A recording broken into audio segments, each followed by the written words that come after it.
各位网友，大家好，今天是2021年6月17号，星期四，欢迎大家参加王健每日观察直播2的节目。我们今天有2个主题，第一个，沙利文说拜登现在可以见习近平了；第二个，中国经济下半年基本面失去动能啊，我们等一下讲。后面这个题目稍微的财经一点，那么但是我尽量的简单的讲。先讲第一个，拜登总统的国家安全顾问沙利文，6月17号，他开了一个视频的在线的这个媒体见面会，然后他就说他说这个拜登政府正在考虑安排拜登总统和习近平的会谈啊，那么这是他说沙利文说今年10月份在意大利举行的20国集团峰会两位领导人会谈是一个可能的场所，意思就是在这个20国集团首脑峰会期间那么2个人见个面那么大概是一个这样的场合，那么如果是这个场合的话，那就不算是峰会峰会是双方安排一个场地进行一个正式的会谈，那么这只算是一个会晤为什么？美国不想给中国那么大面子就是这个意思沙利文说，现在是美中2国领导人审视一下在这个关系中我们所处的位置的时候这话说的有点拗口，意思什么意思呢？这现在是时候了，什么时候呢？就是2个领导人看看我们关系，你在哪里，我在哪里我们可以再看一看了那么他说这个方式可以是视频通话，也可以是国际会议的间隙会晤也可能是别的什么方式他说现在还没有最后的决定过去1个星期拜登总统去欧洲进行了一系列的首脑峰会那么第一个是见7国集团的首脑峰会，然后是这个北约的首脑峰会，然后又和欧盟的领导人会晤然后最后见了谁呢？最后见了俄罗斯总统普京说了这一连串的这个动作眼花缭乱，但是毫无疑问拜登总统的这个欧洲之行非常的成功取得了丰硕的成果最主要的成果就是2个，第一个修补美国和西方盟友的关系，这是第一个；第二个重新说服大家一起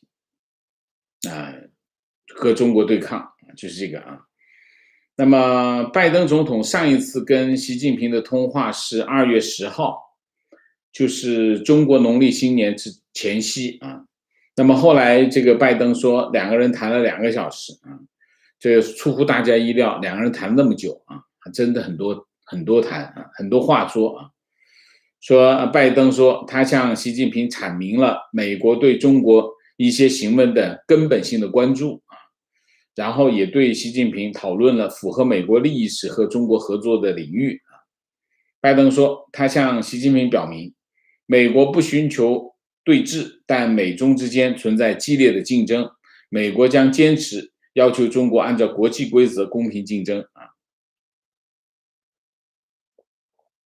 那么2月10号见完面之后呢，3月18号，那么中美2国进行战略对话，地点就在阿拉斯加那么阿拉斯加对话呢是美国国务卿布林肯和沙利文国家安全顾问沙利文与中共外事办主任杨洁篪和中国外长王毅就对4个人进行会谈那么叫战略对话。这场战略对话不欢而散的原因是因为开场白各自都要进行政治表态，那么双方这个唇枪舌剑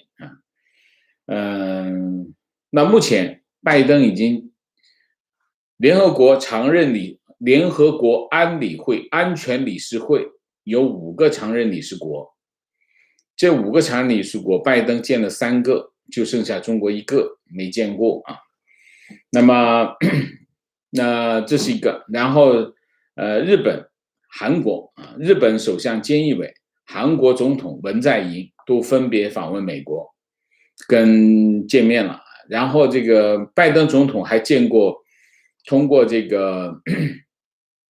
通过一系列的活动，你比如说像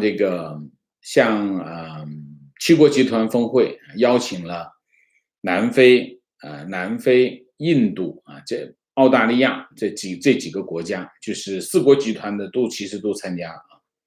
所以基本上来看，美国和他的盟友基本上完成了主要的这个战略协调的工作。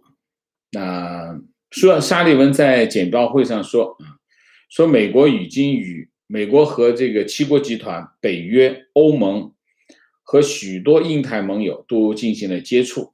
他说，盟友们都同意处理供应链中新疆强制劳动的问题啊，然后各国将会有自己禁令的时间表啊，大概是这样。这个新闻其实不复杂，但我们就评价一下。然后我们再来看看，我们先评价这个，然后我们再来看看美俄峰会到底它的影响，其实还在这个美俄峰会的这个波澜还在持续啊。我们再看一下美俄峰会之后，俄罗斯那边的想法是这样啊。我们先评价一下这件事情。第一，我们在评价这件事情的时候呢，我们首先要看一下，我们现在可以重新审视当前的国际局势。为什么？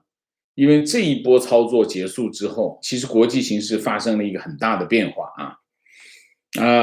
有几点啊。第一点，美国与所有的西方盟友的关系基本上已经恢复了啊，但是那当然不可能回到冷战时期，那是不可能啊。冷战时期的那个关系和现在的关系不一样啊，这是第一个。但是美国和西方盟友的关系基本上恢复了。恢复了什么意思？就是其实有2点。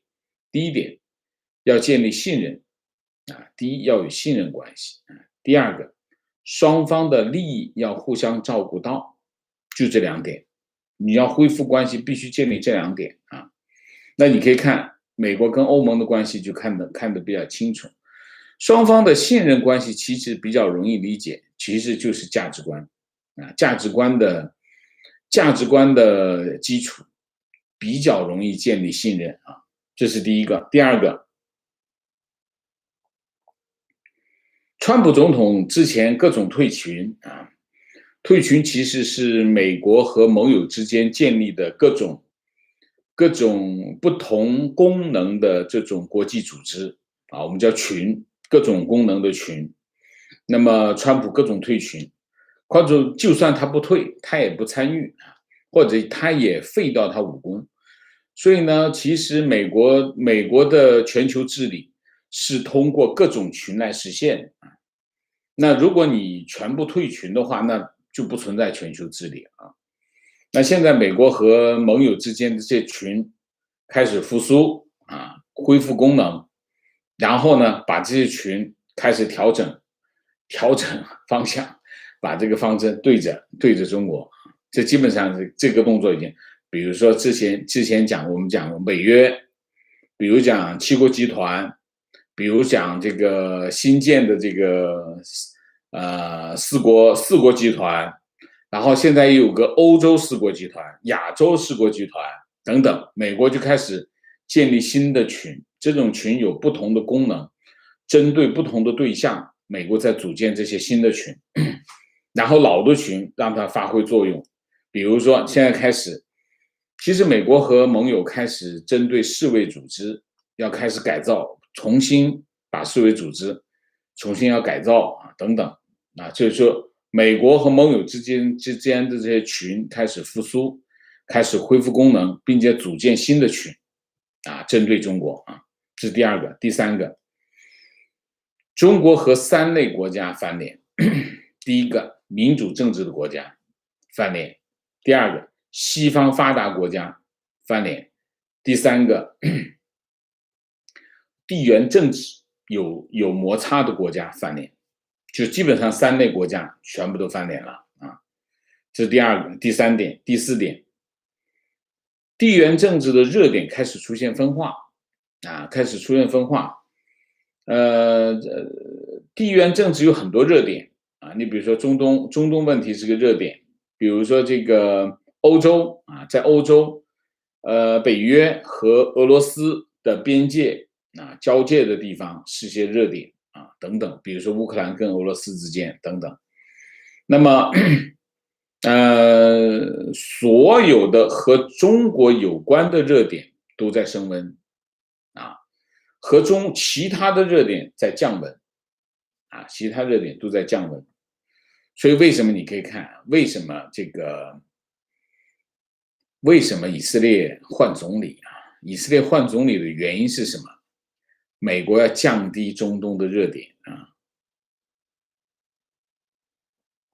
大体上我们可以总结出来，当然也主要是围绕着中美之间国际局势大概是这样。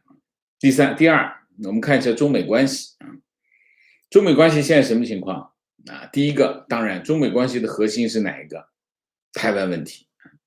台湾问题目前是更加尖锐啊，更加尖锐。你可以看上个星期啊，这个星期28架飞机往这个台湾的西南空域啊飞啊，最多的一次啊，最多的一天啊，28架次啊。那么美国就不断的试探中国的底线，不断的把底线往前推啊。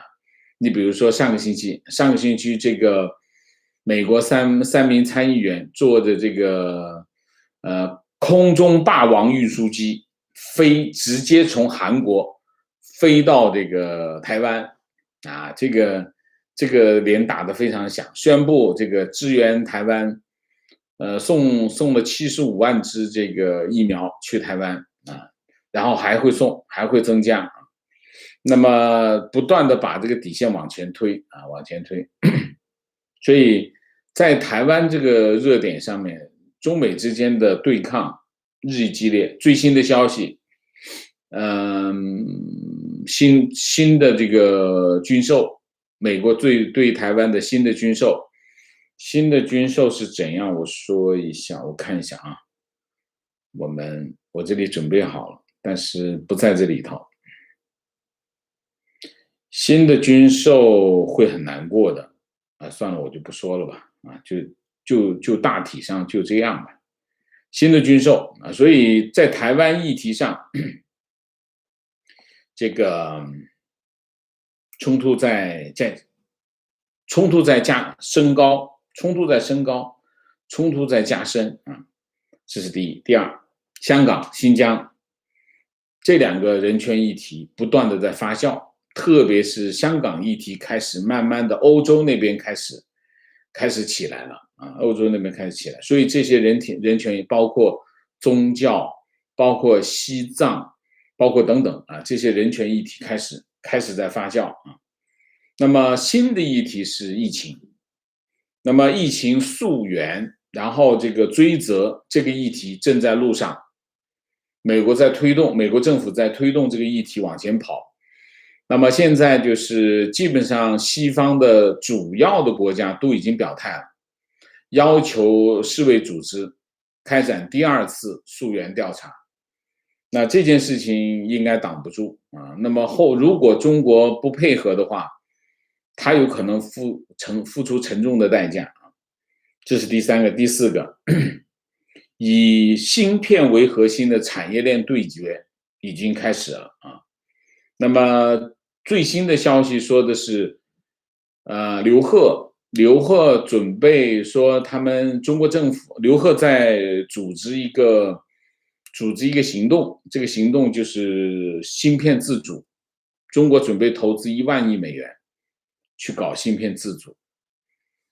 但是你可以看，其实关于芯片产业链的这个问题，美国已经布局完成了啊，所以那中国就开始新的布局啊，这是在对决啊，这个对决美国肯定是有绝对的优势在这个领域对决的话，我不觉得中国有胜算这第四、第五，贸易议题蠢蠢欲动，贸易议题会是一个新的战线所以中美关系你可以看到，开始全面的，就是美国已经开始部署好了，要开始你看开始要进入主题了这是第三点，中美关系。我们前面看了国际局势，然后看了中美关系，然后第三个，拜登为什么要见习近平？几个原因，三个原因。第一个，这个局布的差不多了，可以见面了见面是什么意思？就是我们两个见面，把我们双方的这个位置，就是你的位置和我的位置，我们要讲清楚。你在什么位置，我在什么位置，我们讲清楚讲明白，这是第一点。这有中国人不这么打，中国人的仗不这么打，但是西方的仗是这么打，就是我们讲清楚那他的目的是什么？更大的目的是，那我跟你讲清楚这块不能碰这个有点像这个跟普京见面这块不可以碰这块碰了的话，我会强力反弹的把这些东西讲清楚，讲清楚之后呢，它会产生什么效果呢？它会产生让对方产生，这就是威慑，产生一种威慑效应。这种威慑呢，能够对于自己的战略利益产生一定的保护就不用有些仗就不必打。但是呢，有些仗是一定要打，那就集中资源去打，一定要打的那些仗，这就叫什么？广东话叫打开口牌，就我先跟你讲清楚，这个部分我们不打，打的话你会很惨。好，要打再打，大概是这个样子这第一个。第二个，那么为什么还要建？还有一个层面，什么层面？有点像阿拉斯加会这个战略对话，什么意思呢？就是把我想定的规则，再讲一遍。那当然，现在3月18号的时候，跟现在的时候情形已经完全不一样了。3个月过去了，3个月过去之后，你看这个局势在继续发展。其实3个月时间不长，但是你可以看中间发生多少事情。这一段事情下来之后，中美之间的这种形势又不同。那么再见面的话，那原来定了1、2、3，可能我会定新的规则，4、5、6、7、8、9，直接到10，都有可能制定新的规则，然后把战线往前推，大概是一个这样的意图还有一个就是政治上，美国总统当然他要考虑政治上的因素那通过这种峰会的见面向美国国内展示，你看我的外交成效很好我要收获，通过这种峰会，通过这种见面，收获政治成果这就是拜登为什么要见习近平的原因。那么习近平想不想见呢？习近平第一个矛盾一方面呢，中国很想见中国非常希望能够，对于现在的中国来说，虽然外交部发言人那个嘴脸很难看战狼一般，但是实际上中国本身是非常希望进行高层互访、互见、互动的，降低双方的这种冲突的烈度那么现在对中国来说，形势非常的被动，再往下这么走下去，形势难以想象，所以中方是非常想见，通过见面能够降低双方的冲突，能够缓和局势，对中国现在是中国在外交上第一要做的事情所以见是内在的需求，但是又不想见对于习近平来说又不想见，为什么？场面很难看。你想一下，这拜登上来就说我们要讲清楚我们的价值观，一二三四五，然后你们有什么一二三四五，讲的很难看啊，讲的很难看，就是这脸上挂不住啊，脸上场面会很难看，而且中国手里也没什么拿钱的本钱，拿手的本钱。他以前对付拜登订单搞定。拜登有求于他，拜登想着不是这个川普有求于他，买点东西呗啊，我这要选举了，你帮帮忙，多买点东西，我选举有好处。拜登又没有这样的要求，那你说怎么拿他呢？在美国又没什么可求，美国又没有什么，美国唯一气候变化的政策。问题是中国自己把这个调门一下子拉得比美国还高，那谁求谁？你说是不是谁求谁？所以现在的问题是，他拿不住拜登，那你手上就没有什么本钱。那拜登都是对付你的东西，那你怎么弄？所以场面会很难看。那习近平除了复读机，中美关系的3个联合公报，中国的核心利益是什么？中美关系不能够对抗，避免对这个复读机外，他没有什么可讲，所以吵架又吵不过。你有没有什么东西可以讲？你如果说什么国会像那个谁，像普京还挣扎一下，说这个美国国会冲击案还拿来说一下。中国能说吗？中国说不了，所以不好看。所以中国会非常的矛盾。但是呢，既然美国都已经开口了，那中国可能就会顺水推舟，就见了吧。所以应该这件事情应该会发生，而且最大的可能性是20国峰会，20国集团峰会见，中间安排个场合，2个人见一面也就嘁哩喀吱一谈完就走，但也不算是峰会，算是一场会晤会谈啊，所以大概率的情况应该是在意大利的10月份在意大利举行的20国集团峰会可能是在那个时候见那双方应该中美外交层面应该开始工作大概是这样。那我们现在再来看一下美俄峰会美俄峰会，俄罗斯总统普京回去，俄罗斯的媒体是怎么看？俄罗斯媒体基本上是用成功来描述这场这个峰会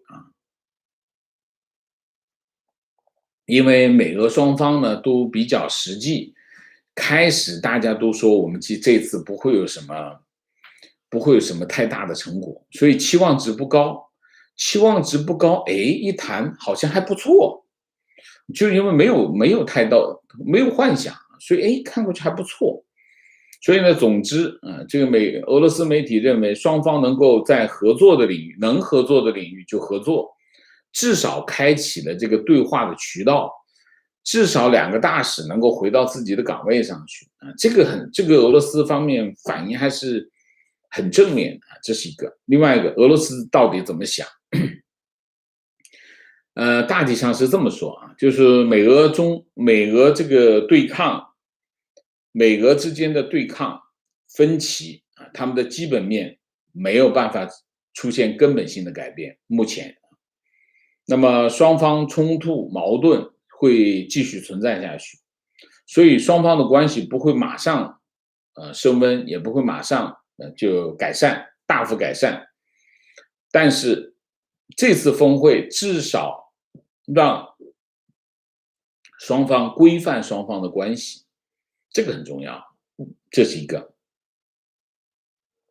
还有一个，俄罗斯的媒体认为说这次峰会的意义在于避免双方的关系进一步的畸形化否则呢，俄罗斯会面临和美国和北约发生直接冲突，陷入军备竞赛，会受到更多的制裁经济会受到更大的影响。所以俄罗斯其实是想缓和这些关系的啊。所以俄罗斯同美国和西方盟国的关系，如果这个冲突持续的上升的话呢，俄罗斯就会面临这个风险啊，这个风险俄罗斯现在承受不起啊，这是一点。另外还有一点，说如果美俄关系继续失控的话呢，俄罗斯在美国、中国、俄美中这个三角关系的这个当中，它的回旋的空间就会缩小，而且俄罗斯对中国的依赖会进一步加深啊。俄罗斯的一份大报叫《公报》啊，《公报》他这么说，他说，如果俄美之间能够保持这种合作的趋势，避免关系继续的畸形恶化，那么这就可能给俄罗斯在美中对抗中争取到有限的自由空间。那么因为美中对抗有可能演化成为本世纪的一场冷战啊，那俄罗斯要尽量的避免和这场冷战陷入这场冷战当中。他说呢，俄罗斯应该参照中国当年的经验，而不应该成为中国的附庸，因为中国的成功恰好归咎于什么呢？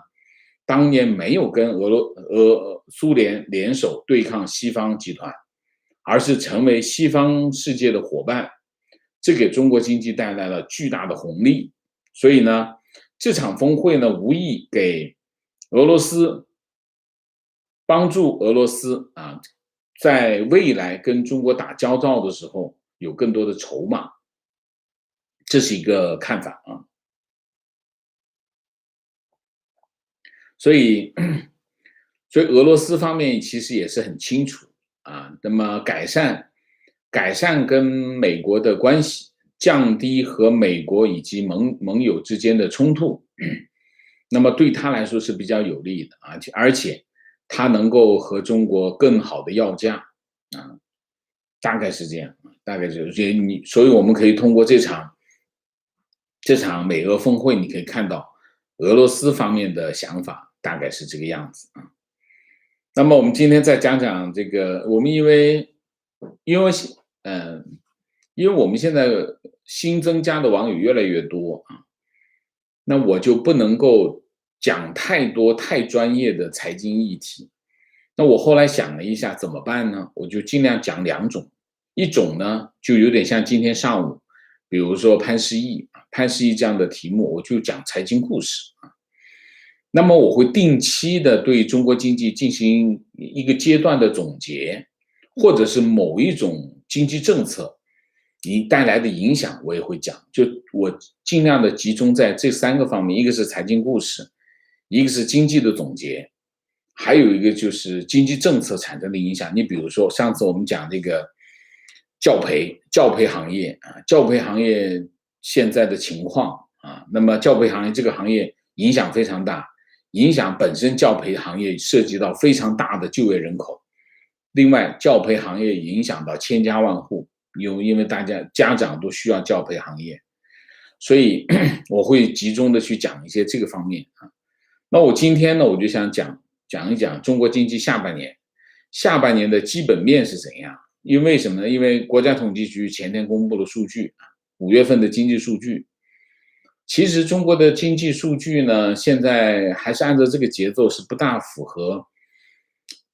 合这个现代经济的要求的，太晚了，应该早点公布。在以前统计手段比较落后，现在都已经高速电脑了，根本不应该早一点。统计局公布的5月份的经济数据啊，那么随着有利的基数效应，基数效应就是第一。因为去年的基数比较低啊，1、2、3都比较低啊，那么到了4到了5，基数就高了，那你增长不就低下来了？所以呢，减弱，但是真正的情况是什么？一些有利的条件正在减少，所以中国的基本面开始慢慢失去上半年的这种动能。经济动能是什么？就是经济增长的动力啊。那么公布的关键数据都没有达到预期啊。那么我一项一样来讲啊，包括零售啊，包括投资啊，包括出口等等啊。第一个5月份啊，5月份，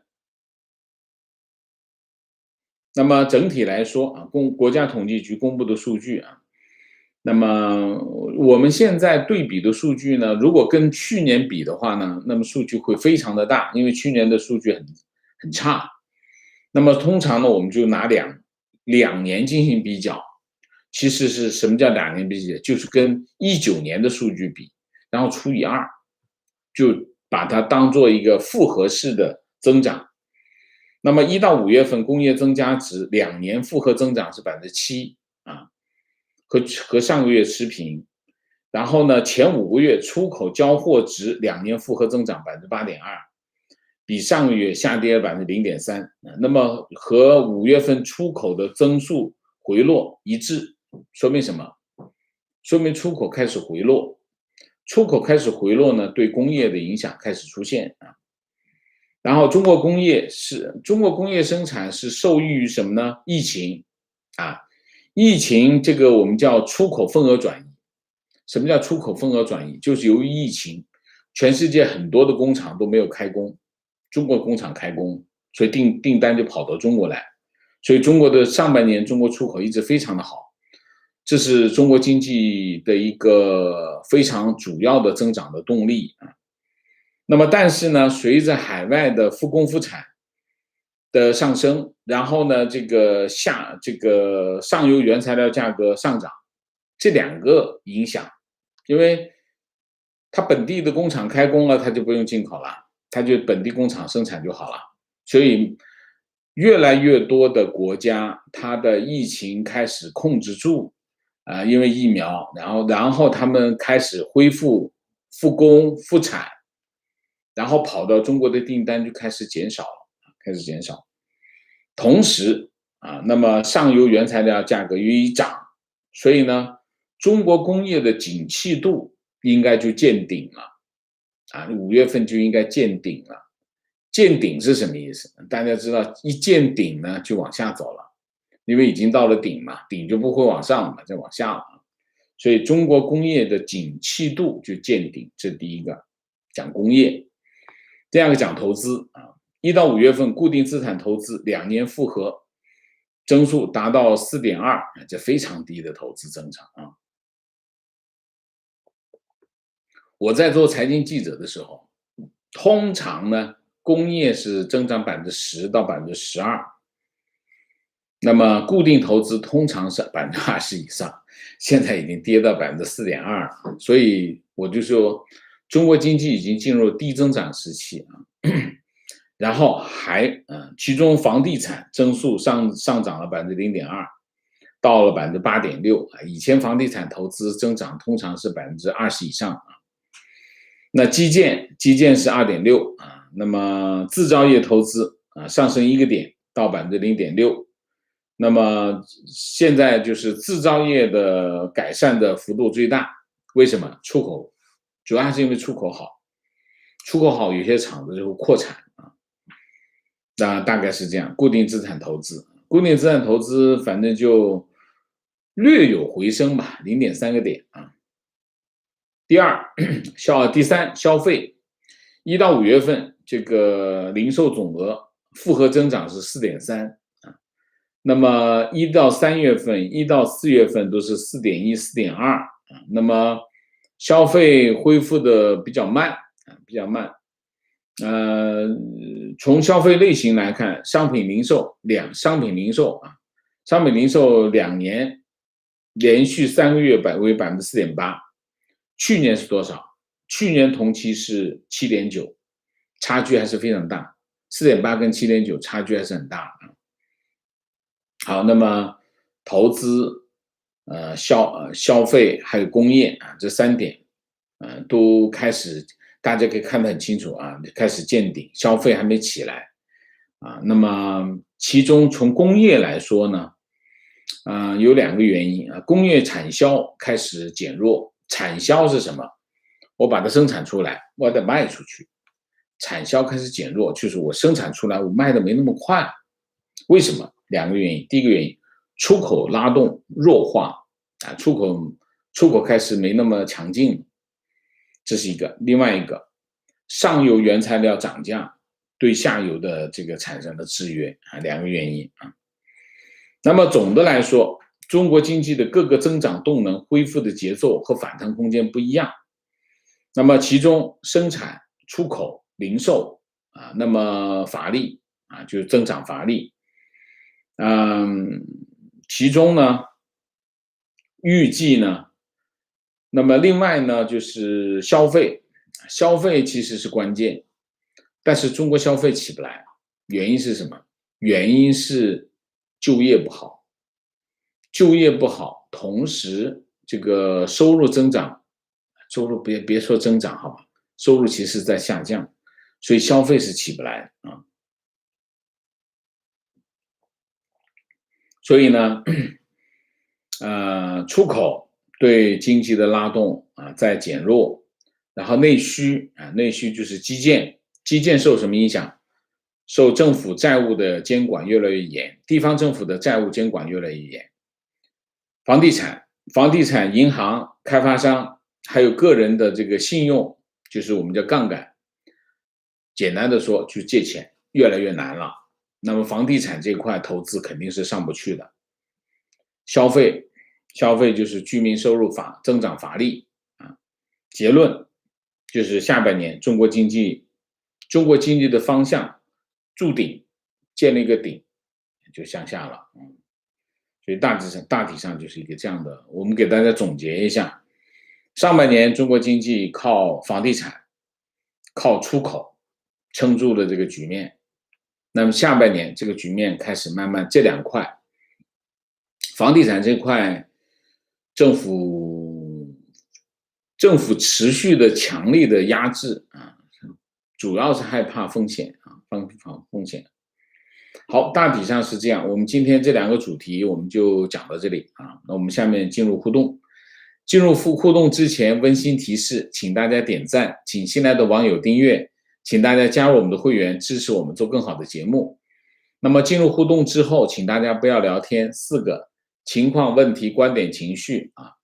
那么最近新的网友比较多啊，我在这里也讲几点啊，跟大家打招呼，因为刚刚来啊，有些东西不知道啊。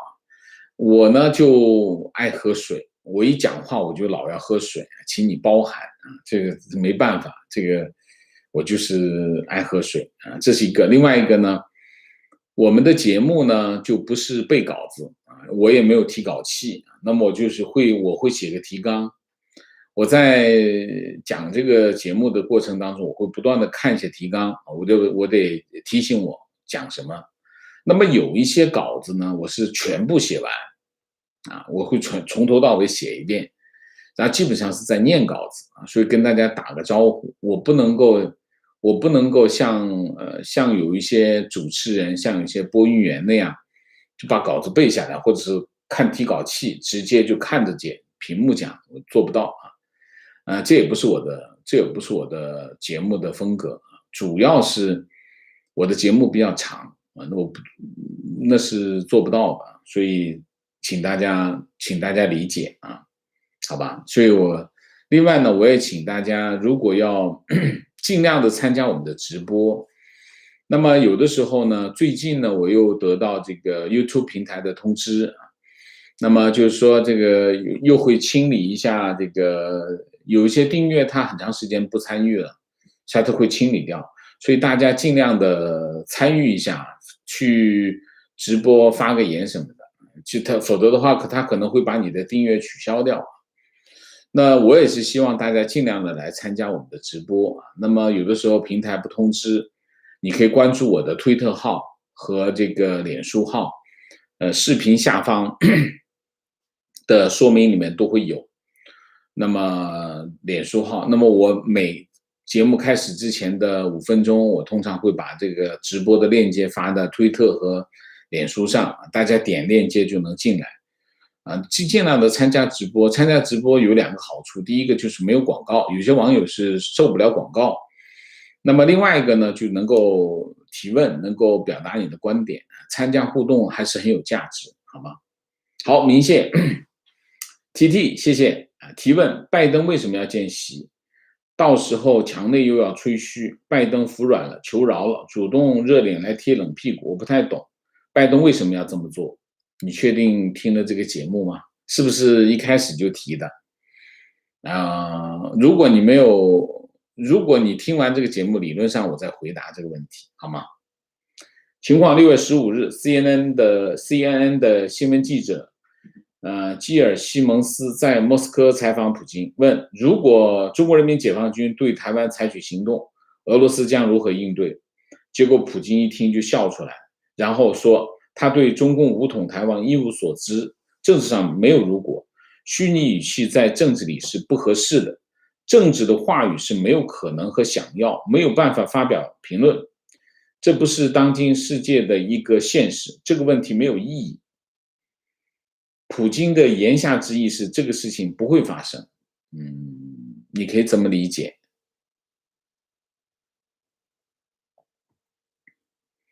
但我觉得是这样，就是说，普京是用这种方式拒绝回答这个问题啊。普京不想答，为什么？普京为什么不想答？其实普京又不想说我不回答假设性问题啊，因为这样说的话因为这个专访啊，专访呢就是不好打官腔啊，但是呢他又不想答，不想答的原因是他不想趟这个浑水，因为他很清楚，在台湾这个议题当中，这边是中国，这边是美国，他马上要跟这个拜登见面，你说他站在中国一边，你怎么去见拜登啊？所以呢，他不想选边站，他是不想答。那不想答呢，他怎么不答呢？所以普京还是很厉害。普京说，这不是在政治的话语境当中没有假设，没有假设，所以现实世界没有发生这件事情，所以我没办法回答你。所以他讲的比较技巧，但是当然你有各种不同的解读。当然有些人会说这个说明什么？说明普京根本就不认为中国大陆会攻打台湾。我觉得普京不会这样讲。普京这样讲的话，他就把大陆得罪，把中国得罪。我不觉得普京现在会去得罪中国。所以他应该的意思是什么？他应该的意思就是我不想答，因为这是个假设性的问题，但是我又不想打官腔，应该是这样的意思。只不过他表达的有点夸张，就用笑来掩饰这个场景，大概是这样啊。观点：中国的改革开放导向西方是苏联解体的一个战略原因之一。所以中国和俄罗斯不会走得太近，战略上不会太互信。老实讲呢，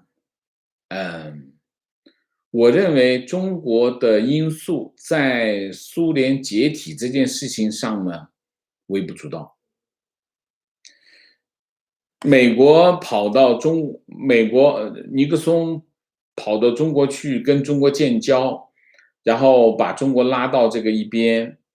然后形成对对苏联的一个战略上的这个压力，它只是个战略上的压力，因为中国你说对苏联来说，军队打不赢，国力不强，中国在搞文革什么鬼？中国自己乱成一锅粥，它对苏联有什么影响？我不觉得它对苏联有什么影响，所以苏联的美国去拉拢中国这件事情，只是在政治上形成一个好看的局面而已，我不觉得有多大的影响。美国还靠中国，美国那个时候跟中国拉拢中国，给中国多少好处？美国的如果不是尼克松访华，中国到现在还没有直升飞机，你信不信？你信不信啊？所以在这个问题上，美国又误判。其实那个时候他根本不用理中国，苏联一样崩溃，说不定崩溃的时间还早一点。所以所以我不觉得中国在苏联解体这件事上帮了美国多少，又是战略误判。观点：欧美文明国家发展到今天，都会把规则放在台面上，公开讨论，达成共识，然后行动。前期的时间会比较长，考虑周全。一旦安排好，行动起来是很有效率。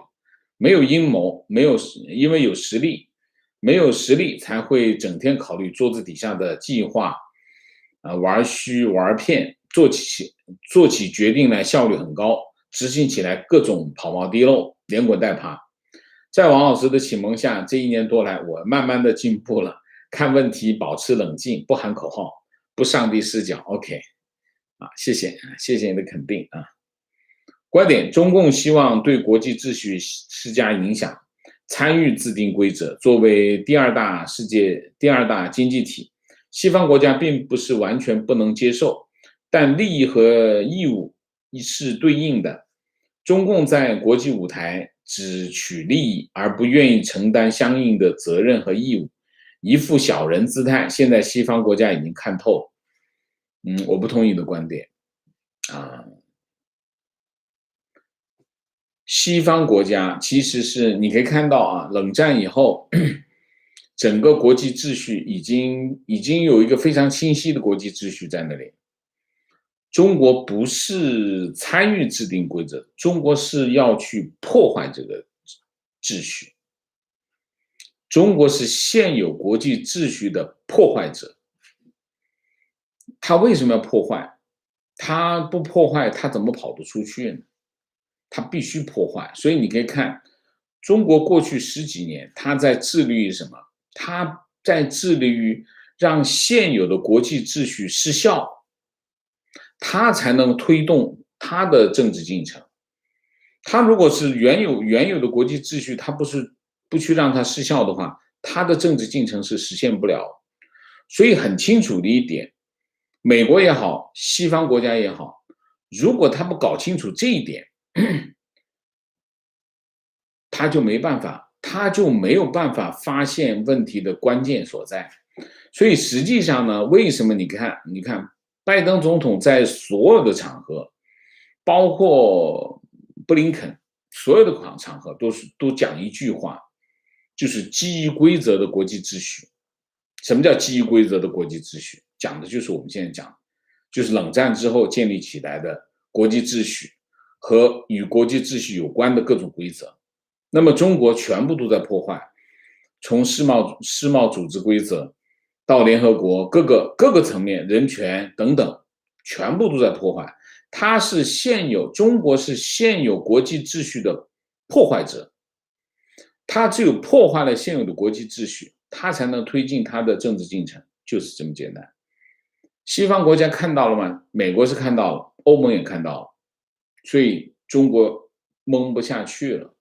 所以大家都在讲一句话，要中国遵守规则，就是这样。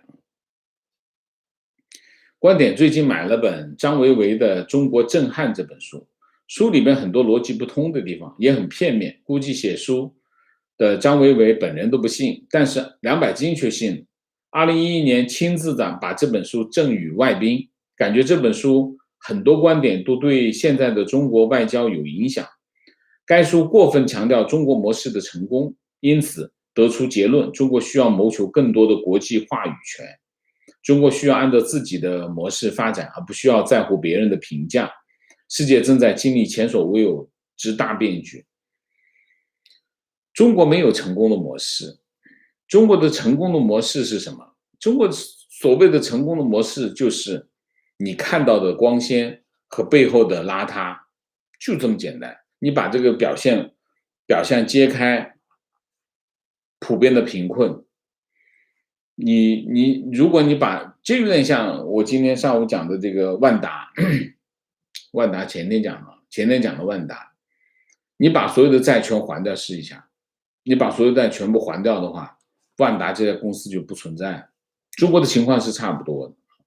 所以中国所谓的中国模式，你看吧，再往下走不用很长时间，你就会看到所谓的中国模式会变成什么样子啊！中国的模式，中国模式，它其实暗含两句话，两个方面。第一个方面，国有经济，利用市场经济的成功，壮大国有经济，这是第一个。第二个，独裁，把这两个结合在一起。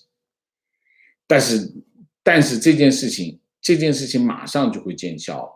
其实这件事情已经难以为继了，就是国有经济利用市场经济的条件壮大国有经济这件事情的后果已经越来越明显了，就是无以为继了啊。所以所谓的中国模式最终会破产。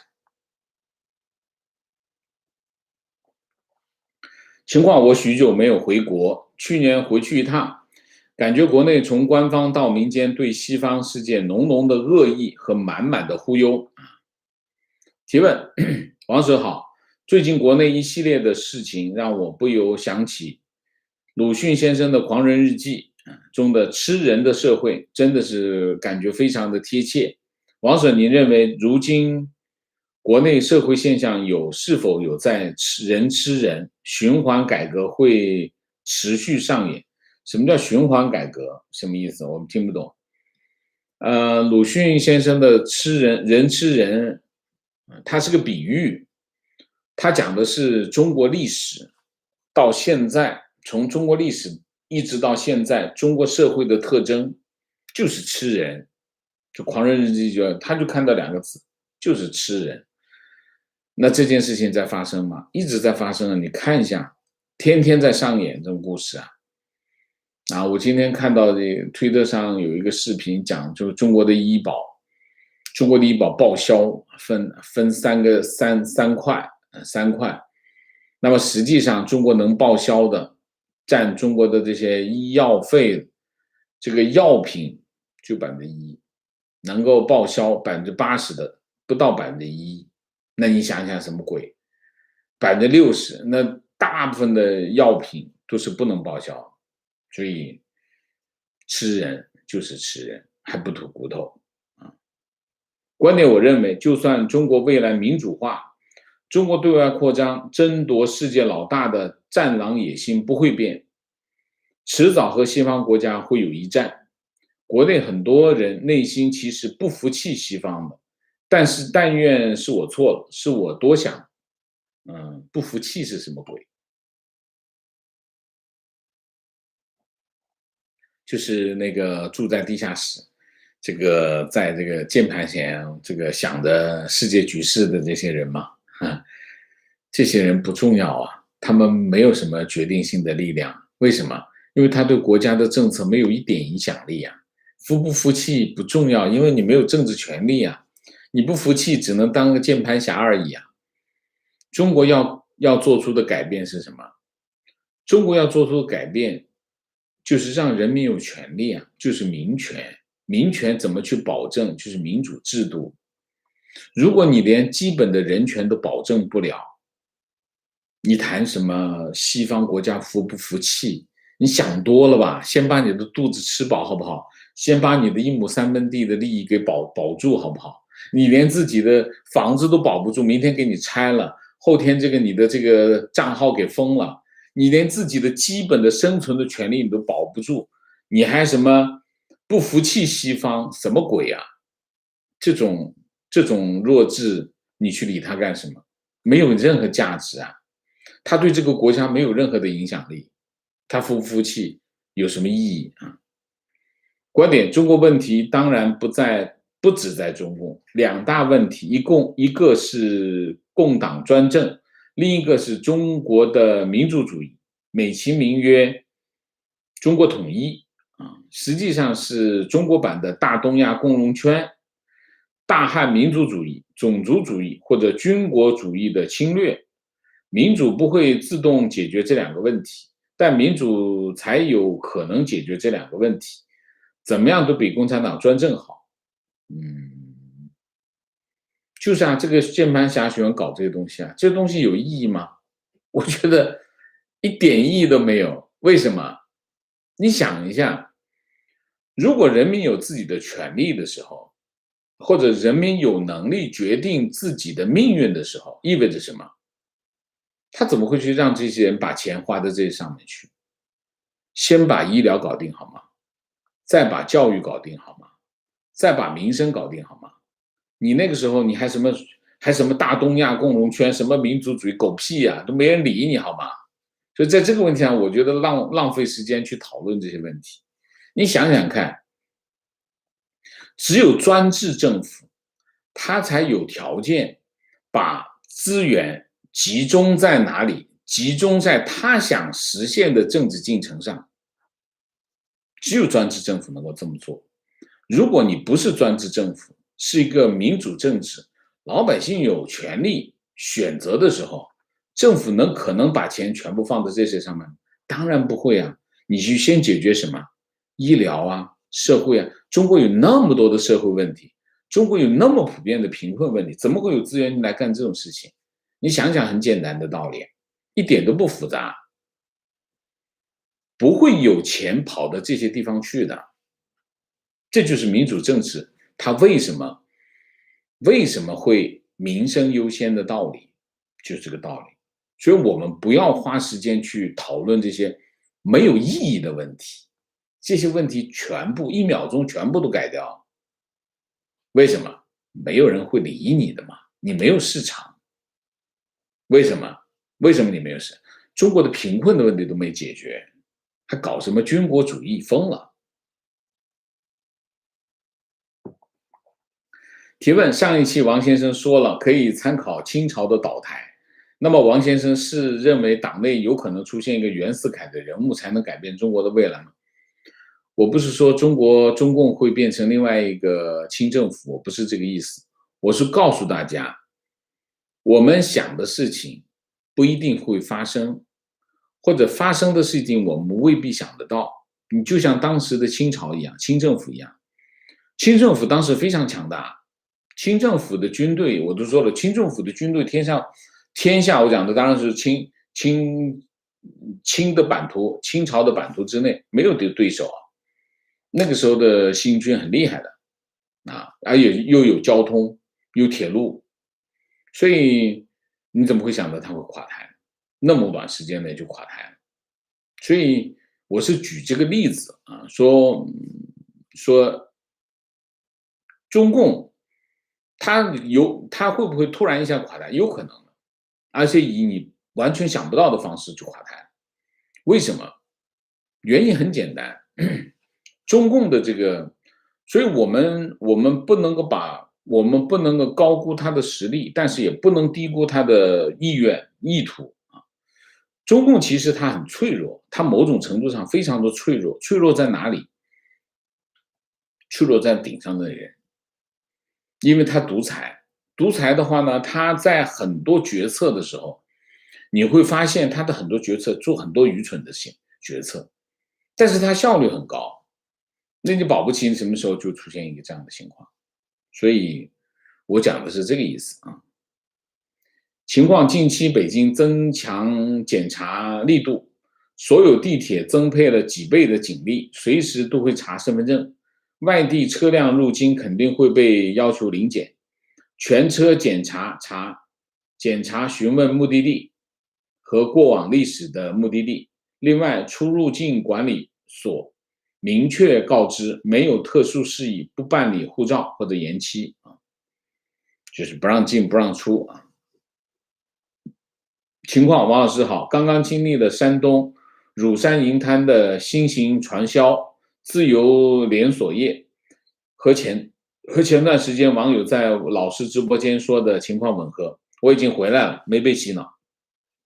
当地确实不怎么管这个传销，感觉有点灰色地带。老师觉得是否有可能是当地故意放纵？我不知道，这个我就不清楚是不是故意放纵啊。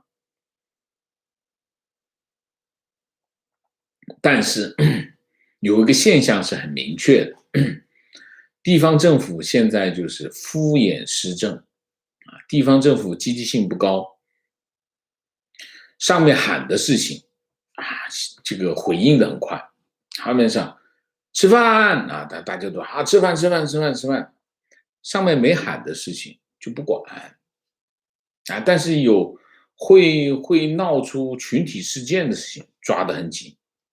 地方政府大概现在就是这样啊，这就是专制的一个到了一个很极端的情况，底下的人的积极性都没有了，底下没有。大家知道，地方政府一没有积极性这件事情，这个国家就够呛了。提问：第一次病毒溯源调查做的并不彻底，得出结论是实验室泄露极不可能。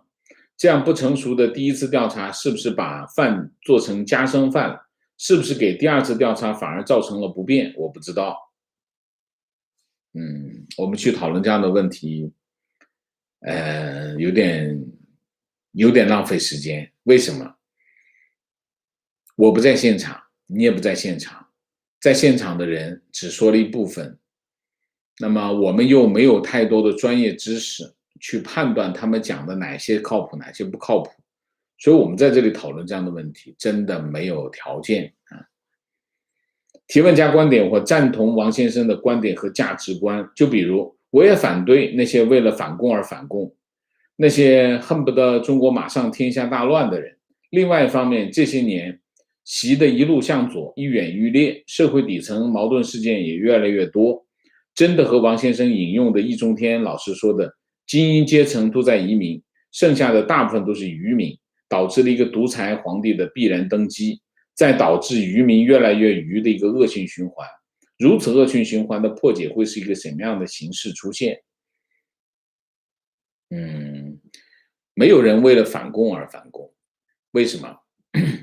因为反共都是有原因的，因为他祸国殃民才会有人反共啊，所以我不赞成说有人是为了反共而反共啊，我不觉得有这样的人啊，吃饱了撑的嘛，都是有原因的，都是有前因后果的啊，只不过呢，有些人的做法呢，你比如说你做新闻节目，假如你在做新闻或者时事节目，那你就要实事求是，保持客观，一是一，二是二，不要夸张，因为夸张你会误导你的观众。所以我讲的是这个，就是说我不管你的政治立场是什么，但是要实事求是。如果因为你讨论的是时事问题，这件事情是一，我们就要讲一，你不能讲十。为什么呢？因为你这次一讲成了十，下次就没有人相信你了。你是把自己的后路给断了自己的后路，失去了大家的信任。你可以看自媒体，很多自媒体慢慢就被很多观众放弃。放弃观众的原因是什么？无非是两个。第一个，你不实事求是，你老是夸张，老是夸大，老是天天在那儿讲编故事，不实事求是，那大家觉得被你误导，那这是一个原因。另外一个原因就是你没有告诉大家真相，只是告诉你的观点。但你要知道，你的观点通常只有一个，真相是大千世界，天天都有。大家要知道的是真相，观点听一次就够了。所以很多人，你看自媒体，很多中文的自媒体节目，讲着，大家就觉得审美疲劳了。审美疲劳，为什么审美疲劳？因为你不断的重复你的观点，所以这就是问题。所以，没有人为了反共而反共，但是有一些自媒体呢，不够专业，时事节目不够专业，就会导致这样的后果。这是一个。另外一个，恶性循环破解，恶性循环没得破解，除非这个恶性循环出现了变化，链条出现了变化，没办法破解。你想，比如易中天先生说，你现在呢把社会搞得这个鬼样子，社会搞得越来越破败，那么精英阶层就会离开。为什么？因为他有知识啊，他有资金呐，他就可以离开，他去一个更好的地方去生活，他不想在这待了，因为这里环境越来越恶劣，那就出现了什么移民潮。移民潮的带走的是什么？精英阶层、知识阶层就带走了知识啊，这个资金精英就带走了资金啊，那你剩下了什么？愚昧和愚昧和贫困。那贫困的环境不是更恶劣吗？环境更恶劣就需要一个皇帝啊，需要一个强势的政府啊。这个强势政府会导致后果是什么？更加贫困，更加愚昧，出来一个皇帝啊，这就是恶性循环。恶性循环它不会改变这个恶性循环，现有的条件改变不了，怎么打破？我不知道怎么打破。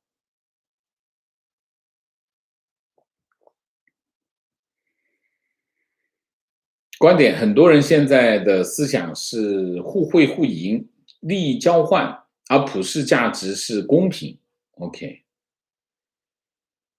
我不知道这个是什么观点。观点很同意王老师说的，关于中国是现行国际秩序的打破者，比如中国对世贸组织的规则的挑战和破坏。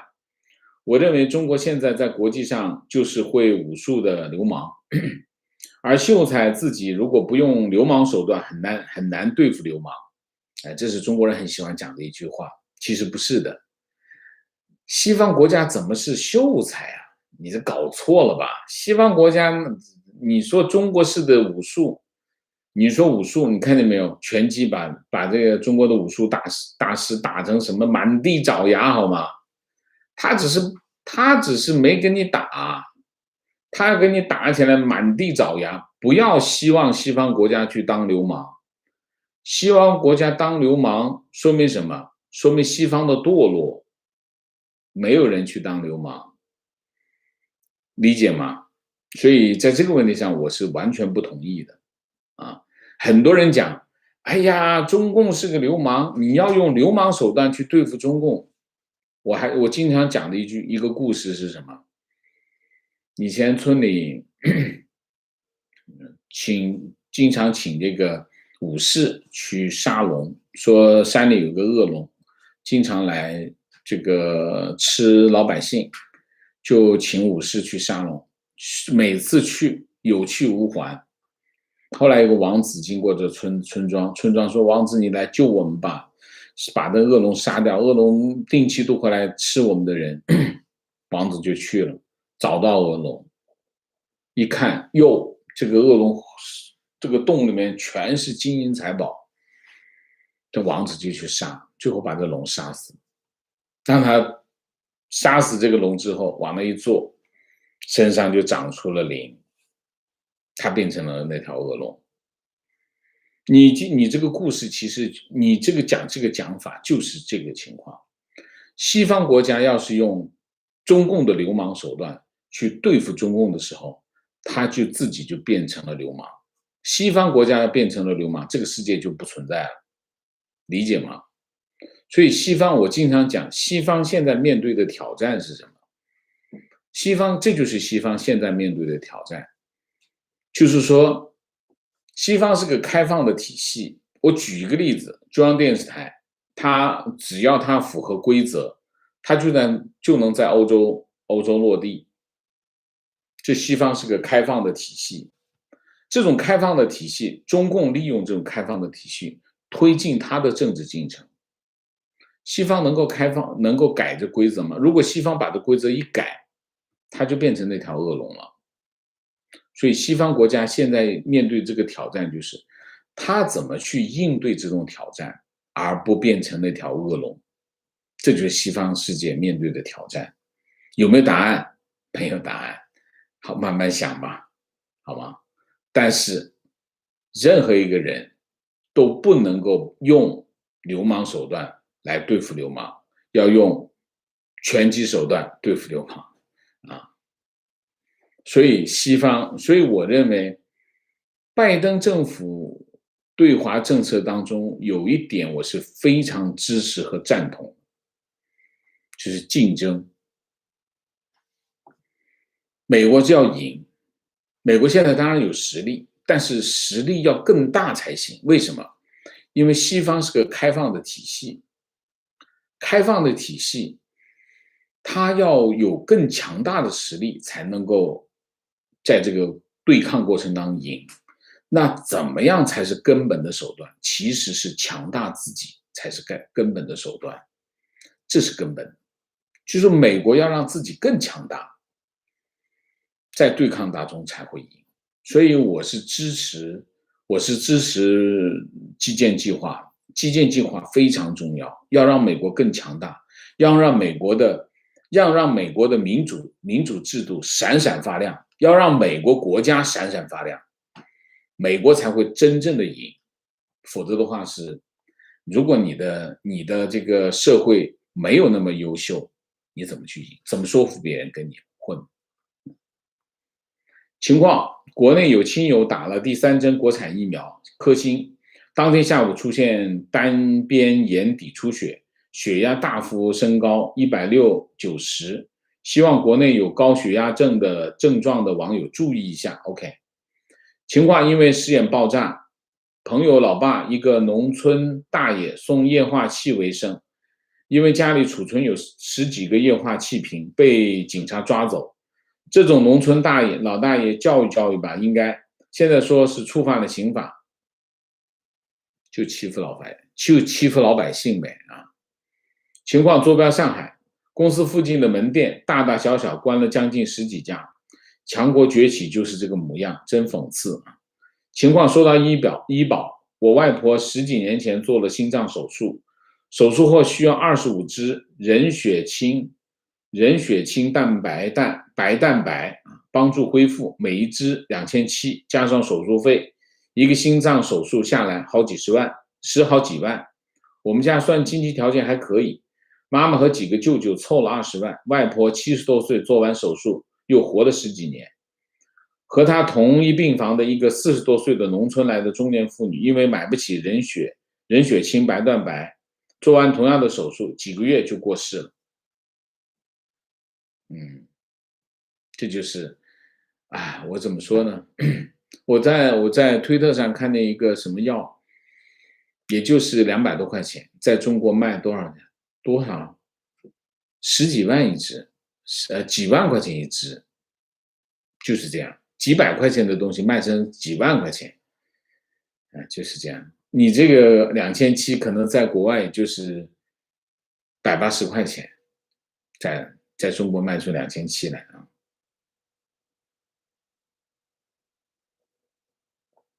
所以中国人都是韭菜啊！情况坐标台湾，家人都一直催我回去打疫苗，说台湾水深火热一样。昨天一个广州朋友也过来问有没有打疫苗，台湾很危险之类的。我一怒之下发了3个朋友圈，我现在很好，每天行动自由，还有自己健身房训练，政府也补贴了几万台币。我还问我广州朋友，既然打了疫苗，还封什么城？打了没打不是一样吗？他说中国人就是自觉，不像国外那么乱。这些人整天操心别人水深火热，也不是，他就是要取得心理上的优势。这些年中国人，心态变了，就是心态觉得我要取得优势，所以他经常做这个动作。做这个动作其实并不是他比你混得好，不是这个意思，你千万不要误会了。他是要取得优势，心理上的优势，居高临下的优势啊。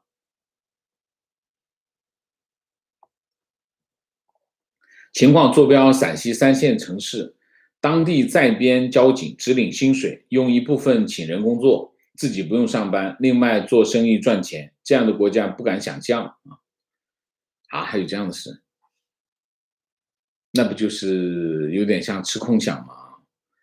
观点：山东乳山传销大部分来自安徽和广西北海，当地政府不但不打压，反而配合他们一起建造一些所谓的地标小建筑，配合他们编故事。他们这群人规模甚至上万人，来了以后吃喝拉撒，带动地方经济。他们平时都不出来，也不成群结队，对治安没有什么影响，好吗？OK，我不知道你说的是对于哪些地方经济拉动地方经济，吃喝拉撒能吃多少，能拉动多少？传销那些人穷得要命，怎么拉动地方经济啊？我真不理解你这故事怎么编的啊？我以前有个同事，他曾经去采访过传销啊，他不是在我那里去采访，他是以前在另外一家报社去采访过传销。他跟我讲，他说他在传销的那里面待了将近两个星期，他说很惨，在里面过得非常的惨，自己做饭，你在拉动经济，我不知道你怎么会拉动经济啊？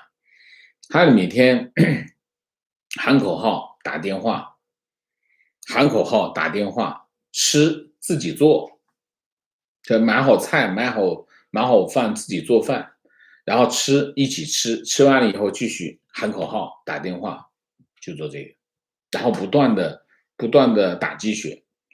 他对当地经济有什么拉动？没有任何拉动，好吗？而且不听话就打，就这样。传销是个非常可怕的一个状态，就人是基本上是处于奴隶状态，基本上就是个奴隶，打电话的奴隶啊。你好，王老师，我是中国内陆的一个普通人，我想请教一下，国内的房子现在还能买吗？现在各大房地产商都降价了不少，原来1万左右的房子，现在降到了7到8千。比如恒大的房子，现在全款优惠力度比较大，现在买房风险大吗？其他的我不知道，这个反正我知道这个恒大的力度很大。然后今天又看到一个视频，黑龙江有一个地方是鹤山还是什么地方，65平方的一套房子，均价一口价65平方的房子，一口价1万块。黑龙江就是你看人口的情况对当地经济有多大的影响，所以你说风险大不大？我不知道，我不能够在节目当中给大家提供投资建议，我也不是做这个的，我只是告诉你，你多看一些这方面的信息。除了北上广深北上广深这4个城市，还有一些中心城市以外，其他的城市风险都很大。记住，就比如说像什么杭州啊这些中心城市，有非常强势的产业的城市，其他的城市风险都很大，记住啊。所以你如果要买房子，控制一下你的仓位控制一下你的能力，便宜是有道理的，贵也是有原因的记住啊。提问：老家头部企业被要求建立党支部，请问党支部对企业到底有什么影响？党支部对企业的影响就是能管住你党把手伸到你的企业里面来了，而且有人在专管你就是党支部情况吃空饷的现象很严重，好几个做生意的朋友在政府部门挂职领薪水，上面有事回去应付一下。OK， 王老师，大基建导致大通胀怎么办？那不管，那不是我的任务，那是美联储的任务。大基建不一定会导致大通胀，为什么？看你钱从哪里来通货膨胀怎么来的？通货膨胀跟美联储是有关系的美联储发行货币过多就会导致通货膨胀，大基建不一定会导致通胀因为它没有增加货币供应。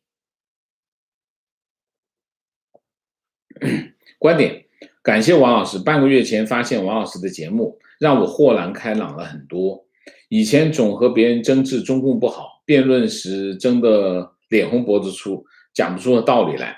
现在看了王老师节目，不卑不亢，却蕴藏着智慧，实在是佩服和感谢。王老师是中国良心媒体人，我现在每天一边上班一边塞着耳机听王老师直播，也准备出国。谢谢王老师，谢谢你。提问：昨天看到老师提及关于移民的建议，现在正在安排家人的问题，已经下决心。但请问，您是如何做到出去了就不打算再回来的计划？哎呀，这个出去了就不打算，我有很多朋友，不是一个，至少我们身边有几个吧，他他其实是半个身子出来，半个身子出来呢，他在这里也买了房，但是他买房子呢，就买那种，就是不是那种踏踏实实过日子的房子。他其实很有钱，我的朋友呢很有钱，但是他钱呢，他不，他就花一点点小钱买一个房子，凑合着过，家具也不买很多啊，反正就是他是心里就是他为什么要跑到美国来，就是觉得我不能错过了。大家都移民，我也得移个民吧，他也跟着移。到了这边呢，他又觉得他得回去，为什么？语言又不通，他压根儿就不享受在这里的生活。他看到的全是不好，好的呢他感受不到。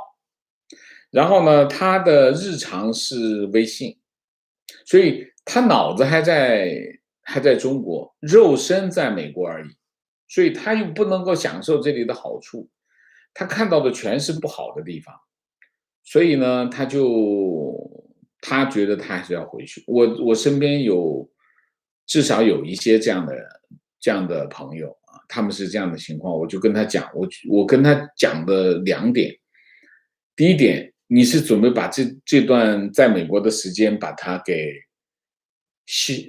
叫 kill 掉，就是消灭掉嘛？那你这段人生不就没有价值吗？你既然都来了，你为什么不好好的去享受这里的生活？就算你要回去也好，你先把这里的好给拿到，这不吃亏呀，这件事情。但是不一定啊，就是说他对美国的认知其实还停留在微信上面，所以你觉得他会觉得美国好吗？不会觉得美国好，微信上面全是美国这个疫情一塌糊涂啊，这个中国这个制度优胜啊，等等等等，都是这些东西啊，他脑子里还是这些东西啊，没有，所以会有这种情况。但是我不觉得，我自己不是这种心态，当然是，就是说我当时是想好了要来，然后来了以后我就认真的生活，认真的工作，然后我就看到了在这里生活的各种好。当然我也自己会做中国饭、中国菜，我自己会做，所以我也不觉得有什么有需要回去的地方，所以我怎么做到的？我觉得一开始你就要建立一个愿景，什么愿景？就是你移民的愿景。你这个愿景到底是什么？这是最重要的。你不把这个愿景解决好，你就会有来了又要回去的想法，就这么简单啊。情况坐标重庆大足第一人民医院，我同学的子女晚上10点钟，女孩高烧入医院，晚上凌晨1点送入重症抢救，到了早晨6点，医生要不要送重庆儿童医院？医生回复现在情况不太好，恐怕来不及了，现在正在抢救。到了8点，说正在全力抢救。10点 ICU， 小女孩已经是冰冷的尸体。然后警察打压我们同学的亲戚，朋友圈无法发送，医疗数据没有了。OK， 有这样的故事吗？我不知道说什么好。是生病吗？重病高烧，不知道是什么病。你告诉我什么病，我也不知道，没办法回应。节哀顺变吧。提问王老师说到喝水，我想问一个私人问题。发现老师经常换水杯，是王老师的爱好还是习惯？我不是经常换水杯，我就用这个水杯，其实平时用这个水杯。那有的时候我会比较困，晚上就比如说我有的时候，什么情况呢？就是当我觉得会比较困的时候，我就会煮咖啡喝。那么我咖啡杯是另外一种杯，咖啡杯就很多种杯子啊。那么你们就会看到如果我当天在喝咖啡的话，那就不是这个杯子。但是咖啡杯就有很多种啊，所以这不是我爱好换杯子。我通常喝水的杯子，这是个茶杯我就喝用这个茶杯。OK， 秦网昨天想在广州回老家江西办事情，被一堆亲戚在群里围攻，叫我不要回去。真的感觉疫情让人六亲不认。OK， 刚才小女孩的故事意在控诉医疗体系和警察维稳。我一般来说，作为一个新闻工作者，一般当我看到一段这样的故事的时候，我是不会报道。为什么？因为这个故事不完整，这是一边的信息啊，这个故事不完整，我不知道他生了什么病，我不知道医院发生了什么事情啊，医院有没有尽力去抢救等等啊，就是说一个女孩，一个病人到医院，然后最后重症，最后死了，这是一件老实讲，在医院基本上每天都会发生的事情。那么医院有个病人到医院去，然后死了，那么怎么去鉴定这场是不是发生了医疗事故？你不能说病人在医院死了都是医疗事故，这不公道啊！那是医院以后还用开吗？不用了。那么这是一个。现在中国社会是个什么社会？中国社会是个，我之前讲过，中国社会现在已经正在解体的边缘。什么叫解体的边缘？就是这个社会已经失去了信任，就是说个体不相信政府，政府也不相信个体，个体之间也是互相不信任，个体跟组织之间机构之间也不信任，机构也不相信个体，个体也不相信机构，整个社会全部都不相信。那现在你可以看到，就是病人跑到医院去，医院下得过枪，因为病人也下得过枪，互相都不信任，不知道这个医院有没有搞鬼，医院不知道这个病人会不会医闹。现在就是中国就是一个这样的社会。当我看到一段这样的话的时候，我不能做出判断。为什么？因为我不知道发生了什么事情。你只知道有个孩子被送到医院去，最后这个孩子死了。医院有没有出错？不知道，所以我不能够讲，我不能够做回应，原因就在这里。所以大家理解我，我需要做出你比如说像王思聪跟这个叫什么，我忘了那个女孩叫什么，忘记了名字了啊。那件事情，我从头到尾看一遍，我就知道很清楚这件什么事情，然后我就把两边跟这事情没有关系的东西全部扒开，我只讲一部分，什么部分？就是王思聪追求这个女孩，他中间行驶的这个东西。至于这女孩之前发生了什么，她是个什么样的人不重要，不重要，重要的是她跟王思聪之间的事情。这件事情是什么性质？我就要把这件事情告诉大家就好。然后就有很多人跑来说啊，这个女孩也不是什么好东西。讲这种话呢就很 low 了啊！为什么？就算这个女孩，我不说是真的，我说假设，就算这个女孩不是什么好东西，王思聪也不能这样对待她，理解吗？这就是常识。坐标加拿大这边，不少华人对加拿大医疗颇有微词啊，例如等待时间过长，怀疑医疗水平，认为过度保护医生，所以一些华人居然宁愿回国看病。请问王先生如何看待？中国人他从中国来，我刚才讲，中国社会正在解体的边缘。中国社会正在解体的边缘，原因是什么？原因这个社会已经变成了一个丛林社会，没有道德底线，任何人行为都没有底线，没有底线，所以互相都不信任，这是一个失去互信的社会，所以中国人谁都不相信。当他去到国外的时候，他对谁都不相信，理解吗？所以他就像对待中国的医院一样，去对待加拿大的医院，或者对待美国的医院，对待美国的机构。中国人最相信的是什么？阴谋论。所以为什么川普的故事那么受中国人接受的原因，就是中国人Deep State 的这个故事太符合中国人的思维了。为什么？因为它来自一个没有互信的社会。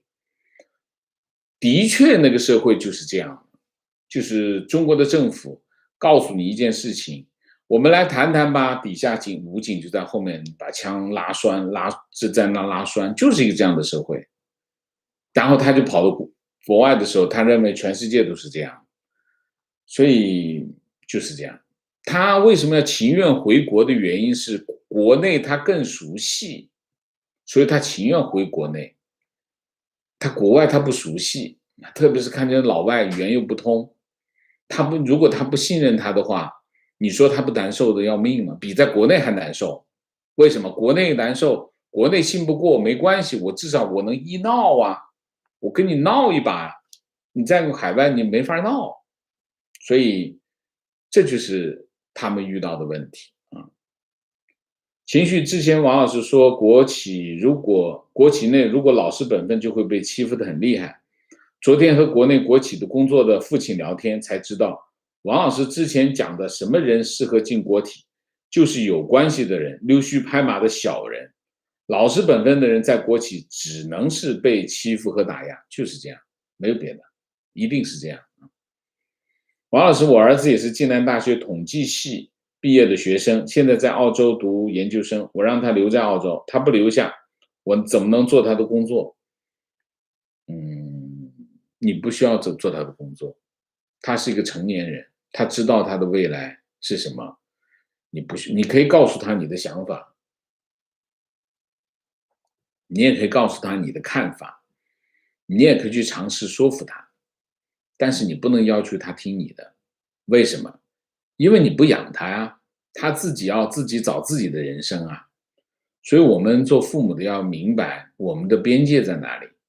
我们的边界就是我们对他的责任是有限的，我们对他的责任是有限的，同时我们对他的权利也是有限的。你只是他父母而已，你不是他的上帝，他不一定要听你的啊。明谢啊，黄增培，谢谢啊，埃匡利，谢谢。好，我们今天的节目就到这里，感谢大家的参与，我们下个节目再见。再见之前，请大家点赞，请新来的网友订阅，请大家加入我们的会员，支持我们做更好的节目，做更好的自己。谢谢大家，谢谢。